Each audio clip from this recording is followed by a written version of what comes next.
స్ఫూర్తి అంటేనే ఇన్స్పిరేషన్. మరి ఎట్లా ఇప్పటికే చాలామంది ఇన్స్పిరేషన్, ఈ చిన్న అమ్మాయి చిన్న వయసులోనే ఇలా పాటలు పాడుతుంది అని చెప్పి అనుకుంటున్నారు. అంటే పేరు మీ నాన్నగారు ముందే అనుకుని పెట్టారా, అసలు ఏంటిది? యాక్చువల్లీ పేరు మా తాతగారు పెట్టారు, శ్రీనివాసమూర్తి గారు. ఏమో మరి ఏమనుకున్నారో, బట్ దానికి తగ్గ న్యాయం అయితే నేను చేస్తున్నాను అనుకుంటున్నాను. కష్టపడతాను బాగా.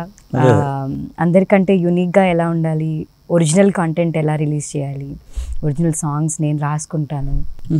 డిఫరెంట్ భాషల్లో యాక్సెంట్స్ ఏవైతే ఉన్నాయో, స్పానిష్ కానీ జపనీస్ కానీ, అవి బాగా కష్టపడి నేర్చుకున్నాను.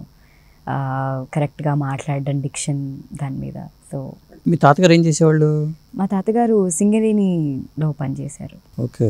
అంటే అసలు ఈ మ్యూజిక్ జర్నీ చేద్దామన్న ఆలోచన ఎప్పుడు వచ్చింది, ఎలా వచ్చింది? నేను 3 years అప్పుడు మా చెల్లి మీద, అప్పుడే పుట్టింది మా చెల్లి. మూడో ఏట. అవును, చెల్లి మీద అన్అఫిషియల్గా అప్పుడే స్టార్ట్ అయిందని చెప్పొచ్చు. చెల్లి మీద సాంగ్ రాశాను, చెల్లి బంగారు తల్లి అని. డెక్కన్ క్రానికల్ వాళ్ళు వచ్చి నన్ను ఇంటర్వ్యూ తీసుకున్నారు అప్పుడే. అంటే అప్పుడు ఇప్పుడు ఈ బాటిల్ లేకపోతే మీరు చైర్ ఇలా ఏదైనా 4-5 ఆబ్జెక్ట్స్ ఏమైనా ఉంటే వాటి మీద అప్పటికప్పుడే పాట రాసి పాడేదాన్ని. అంటే రాయటం అంటే అసలు మాటలు కాదు, ఎందుకంటే దాని మీద చాలా సాహిత్య పరిజ్ఞానం ఉండాలి, భాష మీద పట్టు ఉండాలి, భావం తెలిసి ఉండాలి. మరి ఇన్ని అంశాలు ఎలా వచ్చినాయి ఆ చిన్న వయసులోనే?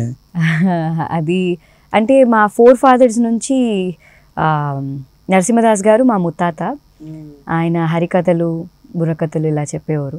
ఆయన కంఠమే నాకు వచ్చింది బోల్డ్ వాయిస్ అని అంటూ ఉంటారు. సో అలా 4 fathers నుంచి మంగళహారతులు పాడడం, ఆడవాళ్ళు హరికథలు చెప్పడం. నాన్న పాడతారు, అమ్మ స్టేట్ లెవెల్ అవార్డ్స్ తీసుకుంది. మీ పిల్లలు ఇంటర్మీడియట్ మరియు ఎంసెట్ చదువుతూ సబ్జెక్ట్స్ లో కన్ఫ్యూజ్ అవుతున్నారా? కాన్ఫిడెన్స్ లెవెల్ తక్కువగా ఉందా? రిపీటెడ్ మిస్టేక్స్ చేస్తున్నారా? అయితే మీకోసమే ఉంది రైజ్ యాప్.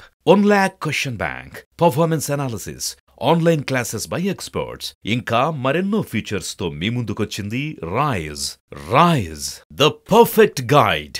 డిస్క్రిప్షన్ లో ఉన్న లింకును ఉపయోగించి సబ్స్క్రైబ్ అవ్వండి. సింగింగ్ లో మామయ్య ఫిలిం ప్లేబ్యాక్ సింగర్ జై శ్రీనివాస్ గారని.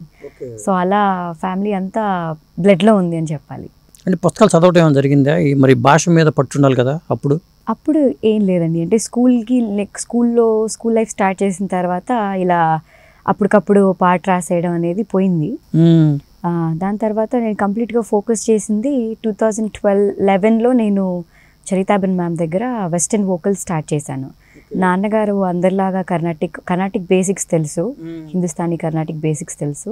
అందరిలాగా క్లాసికల్లో పెట్టకుండా నా వాయిస్ కొంచెం యూనిక్గా ఉందని వెస్టర్న్ మ్యూజిక్లో పెట్టారు. సో అది 9 years కోర్స్ అనమాట. నేను 8 grades కంప్లీట్ చేశాను ట్రినిటీ కాలేజ్ ఆఫ్ లండన్ నుంచి. అంటే ఎలా వచ్చింది ఆలోచన అక్కడికి వెళ్ళాలని?